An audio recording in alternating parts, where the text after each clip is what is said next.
ನಾವಾಗಲೇ ನಂಬರ್ನ ಡಿಸ್ಪ್ಲೇ ಮಾಡಿದ್ವಿ. ನೀವು ಕಾಲ್ ಮಾಡಬಹುದು. ನಿಮಗಿರುವಂತಹ ಅನುಮಾನಗಳನ್ನ ನಮ್ಮ ತಜ್ಞ ವೈದ್ಯರ ಬಳಿ ಪ್ರಶ್ನೆಗಳನ್ನ ಕೇಳಿ ಅನುಮಾನವನ್ನ ಪರಿಹರಿಸಿಕೊಳ್ಳಬಹುದು. ಯಲಹಂಕದಿಂದ ಮೀನಾಕ್ಷಿ ಅಂತ ಹೇಳಿ ಕರೆಯನ್ನ ಮಾಡಿದ್ದಾರೆ. ಮೀನಾಕ್ಷಿ ಅವರೇ ನಮಸ್ಕಾರ. ನಮಸ್ತೆ ಮೇಡಮ್. ನಮಸ್ತೆ. ಹೇಳಿ, ನಿಮ್ಮ ಪ್ರಶ್ನೆ ಕೇಳಿ. ನಿಮ್ಮ ಪ್ರಶ್ನೆ ಕೇಳಿ ಮೀನಾಕ್ಷಿ ಅವರೇ. ನನ್ನ ಪ್ರಶ್ನೆ, ನಾನು 58 ವರ್ಷ ಮೇಡಮ್ ನನಗೆ. ಓಕೆ. ನಾನು ಬೆಳಗ್ಗೆ ನಾವು ರೋಡ್ ಸೈಡ್ ಹೋಟ್ಲ್ ಹಾಕೊಳ್ಳೋದು ಬಿಸ್ನೆಸ್ ಮಾಡೋದು. ಕಾಲು ನನಗೆ ಶುಗರು BP ಎಲ್ಲ ಏನೂ ಇಲ್ಲ ಮೇಡಮ್. ಓಕೆ. ಕಾಲು ವಿಪರೀತ ಊದ್ತಾ ಇದೆ, ಒಂದು ವಾರದಿಂದ ಊತ ಆಗ್ತಾ ಇದೆ. ನಾನು ಕಂಟಿನ್ಯೂಗಿ 3 ಲೀಟರ್ ನೀರು ಜಾಸ್ತಿನೇ ಎಳ್ನೀರು ಕುಡಿತೀನಿ. ಸ್ವಲ್ಪ ಹೆಲ್ತ್ ಕಾನ್ಶಿಯಸ್ ಇದೆ, ನಾನು ಅದನ್ನೆಲ್ಲ ಫಾಲೋ ಮಾಡ್ತೀನಿ. ಆದ್ರೂ ನನಗೆ ಕಾಲು ಊತ ಕಡಿಮೆನೆ ಆಗ್ತಿಲ್ಲ. ಪಾದ ಅಂತೂ ಒಂಥರ ಎಷ್ಟು ಸ್ವೆಲ್ಲಿಂಗ್ ಆಗಿದೆ ಅಂದ್ರೆ ಅಷ್ಟು ದಪ್ಪ. ಇದು ಮೊದಲಿಂದ ಸಮಸ್ಯೆ ಇತ್ತಾ ಅಥವಾ ಈಗ ಹೊಸದಾಗಿ ಬಂದಿರೋದ ಸಮಸ್ಯೆ? ಈಗ ಒಂದು 4 ದಿನದಿಂದ ನನಗೆ ಭಯ ಆಗ್ತಿದೆ, ಏನಕ್ಕೆ ಏನು ಅಂತ. Okay doctor Manohar.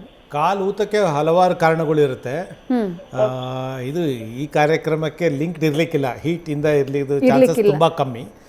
ಸೊ ವೈದ್ಯರ ಹತ್ರ ತೋರಿಸ್ಕೊಳ್ಳೋದು ಒಳ್ಳೆಯದು. ಕೆಲವು ಕಾರಣಗಳು ಅಂದರೆ ಸಿಂಪಲ್ ಇನ್ಫೆಕ್ಷನ್ ಇಂದ ಹಿಡಿದು ಹೃದ್ರೋಗ ಸಮಸ್ಯೆಯಿಂದ ಹಿಡಿದು ಮೂತ್ರಪಿಂಡ ಸಮಸ್ಯೆಯಿಂದ ಹಿಡಿದು ಪ್ರೋಟೀನ್ ಅಂಶ ಕಮ್ಮಿ ಆದರೆ, ಮತ್ತು ಲಿವರ್ ತೊಂದರೆ ಇದ್ದರೆ, ಥೈರಾಯ್ಡ್ ತೊಂದರೆ ಇದ್ದರೆ, ಈ ಥರ ಬಹಳಷ್ಟು ಕಾರಣಗಳಿಂದ ಇರುತ್ತೆ. ಸೊ ಹೀಟ್ನಿಂದ ಅಥವಾ ಬಿಸಿಲಿನ ಬೇಗೆಯಿಂದ ಈ ಥರ ಆಯಿತು ಅನ್ನೋದು ಸ್ವಲ್ಪ ಕಮ್ಮಿ ಚಾನ್ಸಸ್. ಸೊ ನಿಮ್ಮ ಹತ್ತಿರದ ಒಂದು ವೈದ್ಯರ ಹತ್ರ ತೋರಿಸ್ಕೊಳ್ಳೋದು ಒಳ್ಳೆಯದು. ರೈಟ್. ಮೀನಾಕ್ಷಿ ಅವರೇ, ಒಂದ್ಸಲ ವೈದ್ಯರ ಹತ್ರ ತೋರಿಸ್ಕೊಳ್ಳಿ. ಡಾಕ್ಟರ್ ಹೇಳಿದ ಹಾಗೆ ಮತ್ತೊಬ್ರು ಕಾಲರ್ ರೆಡಿ ಇದ್ದಾರೆ, ಕುಮಾರ್ ಅಂತ ಹೇಳಿ ಬೆಂಗಳೂರಿನಿಂದ. ಕುಮಾರ್ ಅವರೇ ನಮಸ್ಕಾರ. ಕುಮಾರ್, ನನ್ನ ಧ್ವನಿ ಕೇಳಿಸ್ತಾ ಇದೆಯಾ? ಬಹುಶಃ ಸಂಪರ್ಕ ಕಡಿತ ಆಗಿದೆ ಅಂತ ಅನ್ಸುತ್ತೆ. ನಾನು ಡಾಕ್ಟರ್ ಪವಿತ್ರ ಅವರನ್ನ ಕೇಳಬೇಕು. ಈಗ ಮಕ್ಕಳು ಒಂದ್ಸಲ ಸ್ಕೂಲಿಗೆ ಹೋಗ್ಬಿಟ್ರೆ ಮಕ್ಕಳು ಸ್ಕೂಲಿನ ಜವಾಬ್ದಾರಿ. ಈಗೆಲ್ಲ ತುಂಬಾ ಸಣ್ಣ ವಯಸ್ಸಿಂದಾನೇ ಸ್ಕೂಲ್ಗೆ ಹಾಕ್ಬಿಡ್ತಾರೆ. ಶಾಲೆಗಳ ಜವಾಬ್ದಾರಿ ಏನು? ಜೊತೆಗೆ ಈ ತೀರಾ ಬಿಸಿಲಿದ್ದಂತಹ ಟೈಮ್ನಲ್ಲಿ ಈಗ ಬೇರೆ ಬೇರೆ ಕಡೆಗಳಲ್ಲಿ, ಈಗ ನಾರ್ತ್ ಕರ್ನಾಟಕ ಎಲ್ಲ ಟೈಮಿಂಗ್ಸ್ ಎಲ್ಲ ಚೇಂಜ್ ಮಾಡಿಬಿಡ್ತಾರೆ. ಬೆಂಗಳೂರಿನಲ್ಲೂ ಅಂಥ ಅವಶ್ಯಕತೆ ಇದೆಯಾ ಅಂತ ಹೇಳಿ? ಎಲ್ಲ ಕಡೆನೂ ಅವಶ್ಯಕತೆ ಇದೆ, ಬಿಕಾಸ್ ಎಲ್ಲ ಕಡೆನೂ ಬಿಸಿಲಿದೆ. ಇವಾಗ ಬೆಂಗಳೂರನ್ನು it is getting heated up ಅಲ್ವಾ? ಸೊ ಒಂದು ನಾವು ಆಚೆಗೆ ಎಕ್ಸ್ಪೋಷರ್ ಇಲ್ಲದೆ ನೋಡ್ಕೊಳ್ಳೋದು.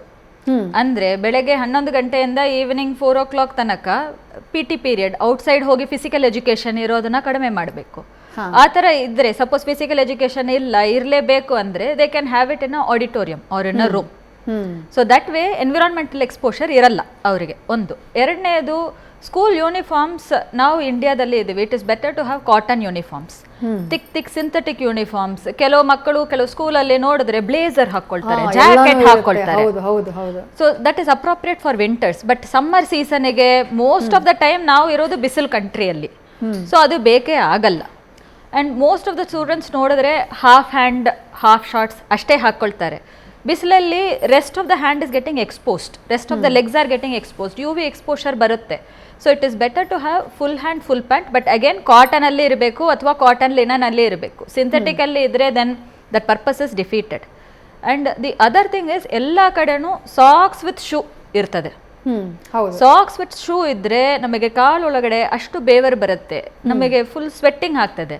So that will lead to local fungal ಇನ್ಫೆಕ್ಷನ್ಗೆ ಚಾನ್ಸಸ್ ಜಾಸ್ತಿ ಆಗ್ತವೆ. So these are all things in clothing and environment which schools can look into. Okay. ಮದ್ದೂರಿನಿಂದ ಸುಮಾ ಅಂತ ಹೇಳಿ ಕಾಲರ್ ರೆಡಿ ಇದ್ದಾರೆ. ಸುಮಾ ಅವರೇ ನಮಸ್ಕಾರ. ಸುಮಾ, ನಿಮ್ಮ ಮನೆ TV ವಾಲ್ಯೂಮ್ನ ಮ್ಯೂಟ್ ಮಾಡ್ತೀರಾ? ಇಲ್ಲ ಅಂದ್ರೆ ನಾವು ಹೇಳಿದ್ ನಿಮಗೆ ಕೇಳಿಸಲ್ಲ. ಹಲೋ ನಮಸ್ತೆ. ಮ್ಯೂಟ್ ಮಾಡಿದ್ರಾ TV ವಾಲ್ಯೂಮು?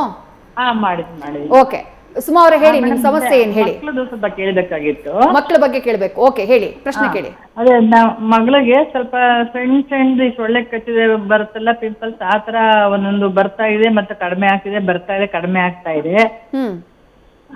ಅದಕ್ಕೆ ಅದು ಪ್ರಿಕಾಷನ್ಸ್ ಏನಾದ್ರು ತಗೋಬೇಕಾಗುತ್ತಾ, ಇಲ್ಲ ಅದು ಹಾಗೆ ಇದು ಕಂಪ್ಲೀಟ್ ಆಗುತ್ತಾ ಗೊತ್ತಾಗ್ತಾ ಇಲ್ಲ.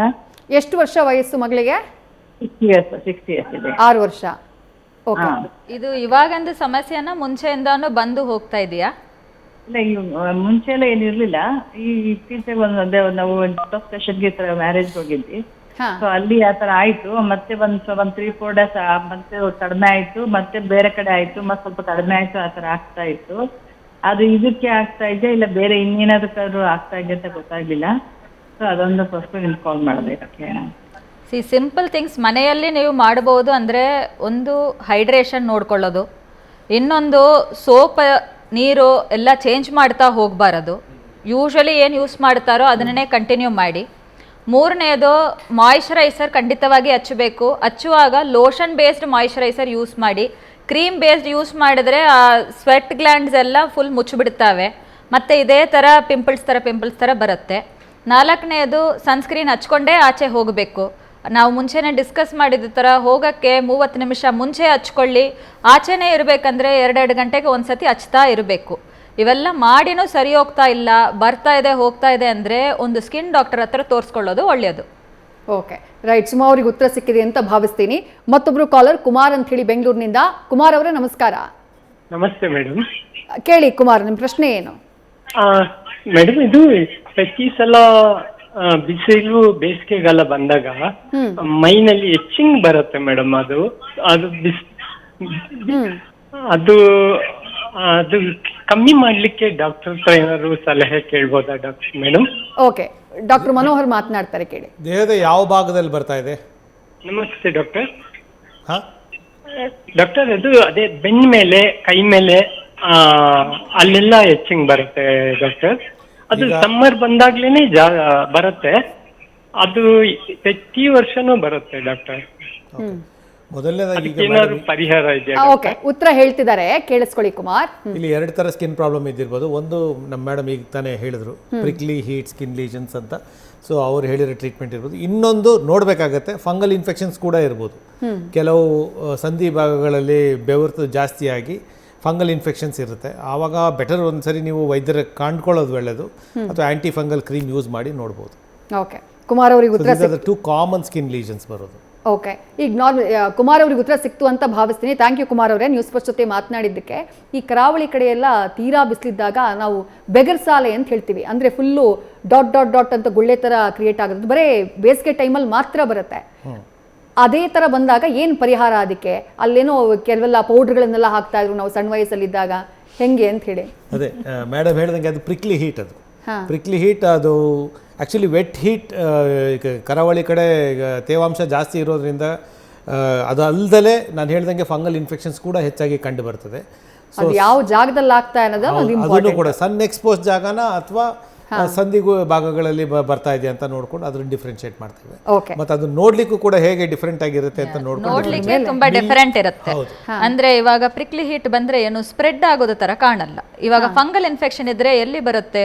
ನಮಗೆ ಆಕ್ಸಿಲ್ಲಾ ದಲ್ಲಿ ಬರ್ಬೋದು, ಬಿಟ್ವೀನ್ ಥೈಸ್ ಬರ್ಬೋದು, ಅಥವಾ ನಾವು ಇನ್ನರ್ ಗಾರ್ಮೆಂಟ್ ಹಾಕೊಳ್ತೀವಿ ಅಲ್ವಾ, ಎಲ್ಲೆಲ್ಲ ಸ್ಕಿನ್ ಫೋಲ್ಡ್ಸ್ ಬರುತ್ತದೋ, ಎಲ್ಲಿ ಎಲ್ಲ ಬೇವರು ಇಟ್ಕೊಳ್ತದೋ ಅಲ್ಲಿ ಎಲ್ಲ ಫಂಗಲ್ ಇನ್ಫೆಕ್ಷನ್ ಬರುತ್ತೆ. ಬಂದ್ರೆ ರೆಡ್ ಆಗಿ ಸ್ಪ್ರೆಡ್ ಮಾಡ್ಕೊಂಡು ಹೋಗ್ತದೆ. ಪಕ್ಕದಲ್ಲಿ ಗುಳ್ಳೆ ಬಂದು ಸ್ಪ್ರೆಡ್ ಆಗುತ್ತದೆ. ವೆರಸ್ ಪ್ರಿಕ್ಲಿ ಹೀಟ್ ಆ ತರ ಸ್ಪ್ರೆಡ್ ಆಗೋದಿಲ್ಲ. ಬಂದ್ರೆ ಒಟ್ಟಿಗೆ ಬರುತ್ತೆ, ಒಟ್ಟಿಗೆ ಹೋಗುತ್ತೆ. ಅಂಡ್ ಎರಡೂ ಇಚ್ಚಿಂಗ್ ಇರುತ್ತೆ. ಸೊ ನೋಡಾದ ಡಿಫ್ರೆನ್ಶಿಯೇಟ್ ಮಾಡೋದು ನಾವು ಸುಮ್ಮನೆ ಹೇಳಬೇಕಂದ್ರೆ ಇಷ್ಟೇ ಹೇಳ್ಬೋದು. ಸನ್ ಎಕ್ಸ್ಪೋಷರ್ ಆಗಿರೋ ಜಾಗ ಬಂದ್ರೆ ಪ್ರಿಕ್ಲಿ ಹೀಟ್ ಅಂತ ಹೇಳ್ತೀವಿ. ಎಕ್ಸ್ಪೋಷರೇ ಆಗದೆ ಇರೋ ಜಾಗದಲ್ಲಿ ಬರ್ತಾ ಇದೆ, ಬೇವರ್ ಬರೋ ಜಾಗದಲ್ಲಿ ಬರ್ತಾ ಇದೆ ಅಂದ್ರೆ it's probably a fungal infection. Doctor ಹತ್ರ ಹೋಗೋದು ಒಳ್ಳೇದು. ಓಕೆ, ವೆಂಕಟಲಕ್ಷ್ಮಿ ಅಂತ ಹೇಳಿ JP ನಗರದಿಂದ. ವೆಂಕಟಲಕ್ಷ್ಮಿ ಅವರೇ ನಮಸ್ಕಾರ. ನಮಸ್ತೆ ಮ್ಯಾಮ್. ಹೇಳಿ, ನಿಮ್ ಪ್ರಶ್ನೆ ಕೇಳಿ ವೆಂಕಟಲಕ್ಷ್ಮಿ ಅವರೇ. ಮ್ಯಾಮ್, ಬೇಸಿಗೆ ಕಾಲದಲ್ಲಿ ಮಾತ್ರ ನನ್ಗೆ ಸಣ್ಣ ಗುಳ್ಳೆ ತರ ಬರುತ್ತೆ ಮ್ಯಾಮ್. ಏನ್ ಗೊತ್ತಾ, ತುಂಬಾ ಖಾರ ತಿಂದ್ರೆ ಅದು ಸ್ಟಾರ್ಟ್ ಆಗುತ್ತೆ ನನ್ಗೆ. ಒಂದು ಒಳ್ಳೆ ಸಾತ್ವಿಕ ಫುಡ್ ಈ ತರ ಎಲ್ಲ ತಿಂದ್ರೆ ಏನು ಆಗಲ್ಲ. ಬಟ್ ತುಂಬಾ ನೀರು ಕುಡಿತೀನಿ ನಾನು, ಆದ್ರೂ ಸಹ ಗುಳ್ಳೆ ಬರುತ್ತೆ, ಕೆರೆತ ಫೀಲ್ ಆಗುತ್ತೆ ನನಗೆ. ಏನಾದ್ರೂ ಅಪ್ಲೈ ಮಾಡ್ಕೊಂಡ್ರೆ ಓಕೆ, ಅಪ್ಲೈ ಮಾಡ್ದಿರೋದ್ರೆ ತುಂಬಾ ಕೆರೆತ ಆಗುತ್ತೆ. ಸೋಪ್ ಹಾಕಿದ್ರೇನು ಆಗಲ್ಲ ಈ ಟೈಮಲ್ಲಿ, ಎಸ್ಪೆಷಲಿ ಈ ಟೈಮಲ್ಲಿ ನನ್ಗೆ. ಓಕೆ, ಅಂದ್ರೆ ನಿಮ್ಗೆ ಬೇರೆ ಸೀಸನ್ ನಲ್ಲಿ ಖಾರ ತಿಂದ್ರೆ ಆ ಥರ ಏನೂ ಆಗೋದಿಲ್ಲ? ವೆಂಕಟಲಕ್ಷ್ಮಿ ಅವರೇ, ಧ್ವನಿ ಕೇಳಿಸ್ತಿದ್ಯಾ? ಕೇಳಿಸ್ತಿದೆ ಮ್ಯಾಮ್. ಅಂದ್ರೆ ಬೇರೆ ಸೀಸನ್ ಅಲ್ಲಿ ಖಾರ ತಿಂದ್ರೆ ನಿಮ್ಗೆ ಆ ಥರ ಎಫೆಕ್ಟ್ ಆಗಲ್ವಾ? ಏನು ಆಗಲ್ಲ ಮ್ಯಾಮ್. ಬಟ್ ಈಗ ಎಸ್ಪೆಷಲಿ ಈ ತರ ಬಿಸಿಲು ಬಂದ್ರೆ ಜಾಸ್ತಿ ಆಚೆ ಮಾತ್ರ ಆಗುತ್ತೆ. ಇರಿ, ಡಾಕ್ಟರ್ ಏನ್ ಹೇಳ್ತಾರೆ ಅಂತ ಕೇಳೋಣ. ಇವ್ರಲ್ಲಿ ಯಾರು ಬೇಕಾದ್ರೂ ಆನ್ಸರ್ ಮಾಡ್ಬೋದು, ಪ್ಲೀಸ್. ಸೊ ಜನರಲಿ ನಾವು ಏನು ಹೇಳ್ತೀವಿ, ಈ ಥರ ಸಮ್ಮರ್ ಸೀಸನಲ್ಲಿ ಇದ್ದಾಗ ಮುಂಚೆ ಕಾಲದಲ್ಲಿ ಹೇಳ್ತಿದ್ರು ಅಲ್ವಾ, ಹಾಟ್ ಫುಡ್ಸು, ಕೋಲ್ಡ್ ಫುಡ್ಸು ಅಂತೆಲ್ಲ ಹೇಳ್ತಿದ್ರು. ಆಯ್ತಾ, something must be there. Because ಇದು ಕಾಮನ್ ಕಂಪ್ಲೇಂಟ್ ನಾವು ನೋಡೋದು. ನಾನು ನಾನ್ ವೆಜ್ ತಿಂದೆ, ನನಗೆ ಈ ಥರ ಬಂತು. ನಾನು ಆಯಿಲಿ ಪದಾರ್ಥ ತಿಂದೆ, ಫ್ರೈಡ್ ಐಟಮ್ಸ್ ತಿಂದೆ, ಸ್ಕಿನ್ನಲ್ಲಿ ಈ ಥರ ಬಂತು, ಎಸ್ಪೆಷಲಿ ಸಮ್ಮರಲ್ಲಿ. ಸೊ ಜನರಲಿ ನಾವು ಏನು ಹೇಳ್ತೀವಿ, ತುಂಬ ಆಯಿಲಿ ಫುಡ್ಡು, ಫ್ಯಾಟಿ ಫುಡ್ಡು ಇವೆಲ್ಲ ಅವಾಯ್ಡ್ ಮಾಡಿ. ಸಿಂಪಲ್ ಆಗಿ ಇರೋದು ನಾವು ಮುಂಚೆ ಡಿಸ್ಕಸ್ ಮಾಡಿರ್ತಾರನೆ, ನೀರು, ಮಜ್ಜಿಗೆ, ನಮ್ಮದು ತೆಂಗಿನಕಾಯಿಂದು ನೀರು, juices, watermelon juice, orange juice, ಇವೆಲ್ಲ they are all cooling. Avoid ಮಾಡ್ಕೊಳ್ಳೋದಂದ್ರೆ fatty food, oily food, fried food, non veg and ಇದು ಕೂಲ್ ಡ್ರಿಂಕ್ಸ್ ಅಂತ ನಾವು ಇವಾಗ ಡಿಸ್ಕಸ್ ಮಾಡಿದೇವೆಲ್ಲ, ಕೋಕ್, ಪೆಪ್ಸಿ, ಆ ಥರ ಐಟಮ್ಗಳು. ತುಂಬಾ ಶುಗರಿ ಐಟಮ್ಸ್ ಅಂದ್ರೆ ಕಾಫಿ, ಟೀ ಕುಡಿಬಹುದು, ಅದರಲ್ಲಿ ಅಷ್ಟು ಸಕ್ಕರೆ ಹಾಕಿ ತುಂಬಾ ಕೆಫೀನ್ ಹಾಕಿ ಇದ್ರೆ ಮತ್ತೆ ಅದರಿಂದಾನು ಡಿಹೈಡ್ರೇಷನ್ ಆಗ್ತದೆ. ತುಂಬಾ ಡಿಹೈಡ್ರೇಟ್ ಆದ್ರೆ ಮತ್ತೆ ಇದೇ ತರ ಸ್ಕಿನ್ ಲೀಷನ್ಸ್ ಬರ್ಬೋದು. ಬಿಕಾಸ್ ಔಟ್ಸೈಡ್ ಇಂದ ಹೀಟ್ ಒಳಗಡೆ ಹೋಗ್ತಿದೆ, ಒಳಗಡೆ ಇರುವ ಹೀಟ್ ಆಚೆ ಹೋಗ್ಲಿಕ್ಕೆ ಜಾಗ ಇಲ್ಲ ಹಂಗೆ ಆಗ್ತದೆ. So food and shade will help you a lot rather than anything else. Okay, ಮತ್ತೋರ್ವ ಕಾಲರ್ ರೆಡಿ ಇದ್ದಾರೆ, ಯೋಗೇಶ್ ಅಂತ ಹೇಳಿ ಮಂಗಳೂರಿನಿಂದ. ಯೋಗೇಶ್ ಅವರೇ ನಮಸ್ಕಾರ. ನಮಸ್ಕಾರ. ಹೇಳಿ ಯೋಗೇಶ್, ನಿಮ್ಮ ಪ್ರಶ್ನೆ ಕೇಳಿ. ಯೋಗೇಶ್, ನನ್ನ ಧ್ವನಿ ಕೇಳಿಸ್ತಿದ್ಯಾ? ಕೇಳಿಸ್ತಿದೆ. ಪ್ರಶ್ನೆ ಕೇಳಿ ಯೋಗೇಶ್. ಪರ್ಟಿಕ್ಯುಲರ್ ಆಗಿ ಓಲ್ಡ್ ಪೀಪಲ್ ಇರ್ತಾರಲ್ಲ, ಅಬೌವ್ 70, 80 ಎಲ್ಲ ಇರ್ತಾರಲ್ಲ, ಹೌದು, ಅವರಿಗೆ ಈ ಹೈ ಟೆಂಪರೇಚರ್ ಎಲ್ಲ ಯಾವ ರೀತಿ ಸೈಡ್ ಎಫೆಕ್ಟ್ ಕೊಡ್ತದೆ ಅಂತ, ಅಂದ್ರೆ ಅವರ ಮಸಲ್ ಫಂಕ್ಷನ್ಸ್, ನರ್ವ್ಸ್ ಎಲ್ಲ, ಮತ್ತೆ ಓವರ್ ಆಲ್ ಅವರ ಬಾಡಿಗೆಲ್ಲ ಯಾವ ರೀತಿ ಒಂದು ಸೈಡ್ ಎಫೆಕ್ಟ್ ಕೊಡ್ಬೋದು ಅಂತ. ಓಕೆ, ಡಾಕ್ಟರ್ ಮನೋಹರ್ ಆಗ್ಲೇ ಅದನ್ನ ಹೇಳಿದ್ರು, ಮತ್ತೊಂದ್ಸಲ ನಿಮ್ಗೋಸ್ಕರ ರಿಪೀಟ್ ಮಾಡ್ತಾರೆ ಡಾಕ್ಟರ್, ಪ್ಲೀಸ್. ಮುಖ್ಯವಾದ ಪ್ರಶ್ನೆ ಆ್ಯಕ್ಚುಲಿ, ನಾನು ಆಗಲೇ ಹೇಳ್ದಂಗೆ ಚಿಕ್ಕ ಮಕ್ಕಳಲ್ಲಿ ಮತ್ತು ವಯಸ್ಕರಲ್ಲಿ ಇದನ್ನು ಕಂಡು ಬರುತ್ತೆ. ಸೊ ಅದನ್ನು ನಾವು ಆ್ಯಕ್ಚುಲಿ ಗ್ರೇಡ್ ಮಾಡ್ಬೋದು. ಹೀಟ್ ಡಿಹೈಡ್ರೇಷನ್ ಅಂದರೆ ನೀರಿನ ಅಂಶ ಕಡಿಮೆ ಆಗೋದು, ಅದ್ರ ಮುಂದೆ ಹೋಗಿ ಹೀಟ್ ಎಕ್ಸಾಷನ್ ಅಂದರೆ ಭಾಳ ಸುಸ್ತಾಗೋದು, ಹೀಟ್ ಕ್ರ್ಯಾಂಪ್ಸ್ ಅಂದರೆ ಮಸಲ್ಸ್ ಎಲ್ಲ ಕ್ರ್ಯಾಂಪ್ ಆಗೋದು ಅಥವಾ ಹಿಡ್ಕೊಂಡಂಗೆ ಆಗೋದು ಅಲ್ಲಿ ಇಲ್ಲಿ ಭಾಗಗಳಲ್ಲಿ, ಅದು ಇನ್ನು ಮುಂದೆ ಹೋದರೆ ಹೀಟ್ ಸ್ಟ್ರೋಕ್ವರೆಗೂ ಹೋಗ್ಬೋದು. ಸೊ ಯಾರನ್ನೇ ಒಬ್ಬರನ್ನ ನೋಡಿದಾಗ, ಎಸ್ಪೆಷಲಿ ಅವರಿಗೆ ಇನ್ನೇನಾದರೂ ಕಾಯಿಲೆಗಳು, ಇನ್ನೇನಾದರೂ ಮಾತ್ರೆಗಳ ಮೇಲೆ ಇದ್ದಾರೆ ಅಂತ ಅಂದರೆ ಈ ಆಗೋ ಸಂಭವ ಜಾಸ್ತಿ. ಮಂಗಳೂರು ಕಡೆ ನಾನು ಅಲ್ಲೇ ಇದ್ದದ್ದು. ಮಂಗಳೂರು ಕಡೆ ನೋಡಿದಾಗ ನಮಗೆ ಬೆವರೋದ್ರಿಂದ ಅದನ್ನು ಬೇಗ ಗುರ್ತಿಡ್ಕೋತೀವಿ. ಕೆಲವು ಕಡೆ ಒಣ ಬಿಸಿಲಿದ್ದಾಗ ಅದನ್ನು ಗುರ್ತಿಡಿಯೋದು ಕಷ್ಟ ಆಗ್ತದೆ. ಸೊ ಯಾರನ್ನಾದರೂ ನೋಡಿ ಅವ್ರಿಗೆ ತುಂಬ ಸುಸ್ತಾಗ್ತಾ ಇದ್ದಾರೆ, ಅಥವಾ ಗಿಡಿನೆಸ್ ಇದೆ, ತಲೆ ಚಕ್ಕರ್ ಅಂತ ಹೇಳ್ತಾ ಇದ್ದಾರೆ, ಅಥವಾ ಅವ್ರಿಗೆ ನಾವು ಏನೋ ಮಾತಾಡುವಾಗ ಅವ್ರಿಗೆ ಆ್ಯಕ್ಚುಲಿ ಇನ್ ದ ಪ್ರೆಸೆನ್ಸ್ ಇಲ್ಲ, ಅದು ಏನೋ ಮಾತಾಡ್ತಾ ಇದ್ದಾರೆ, ಅಥವಾ ಫಿಟ್ಸ್ ಥರ ಬರ್ತಾ ಇದೆ, ಅಥವಾ ಮೂರ್ಛೆ ಹೋಗಿದ್ದಾರೆ ಅಂದರೆ ಈ ಒಂದು ಹೀಟ್ ಸ್ಟ್ರೋಕ್ ಕೂಡ ಮೈಂಡಲ್ಲಿ ಇಟ್ಕೊಳ್ಬೇಕಾಗತ್ತೆ. ಈಗಾಗಲೇ ಹೇಳ್ದಂಗೆ ನಮ್ಮ ಕರ್ನಾಟಕ ಭಾಗದಲ್ಲಿ ಇತ್ತೀಚೆಗಂತೂ ಅಷ್ಟು ಕಂಡು ಬಂದಿಲ್ಲ. ಬಟ್ ನಾವೆಲ್ಲಾದರೂ ಟ್ರಾವೆಲ್ ಮಾಡ್ತಾ ಇದ್ರೆ ಅಥವಾ ನೆಗ್ಲೆಕ್ಟೆಡ್ ಕೇಸಸ್, ಯಾರೂ ನೋಡ್ಕೊಳ್ಳೋಕ್ಕಿಲ್ಲ ಅಂತ ಇದ್ದಾಗ, ಯಾರೋ ಅಲ್ಲಿ ಬಿದ್ದಾಗ ಅವ್ರಿಗೆ ಈ ಥರ ಆಗೋ ಒಂದು ಸಂಭಾವನೆ ಭಾಳ ಜಾಸ್ತಿ ಕೂಡ ಇರುತ್ತೆ. ಓಕೆ, ಅದಕ್ಕೆ ಪರಿಹಾರ ಏನು ಅಂತಾನೂ ಆಗಲೇ ಡಾಕ್ಟರ್ ಹೇಳಿದ್ರು. ಥ್ಯಾಂಕ್ ಯು ಕಾಲ್ ಮಾಡಿದ್ದಕ್ಕೆ ಯೋಗೇಶ್. ನ್ಯೂಸ್ ಫಸ್ಟ್, ನಿರ್ಭೀತಿಯಿಂದ ನಿಮ್ಮ ಪರವಾಗಿ.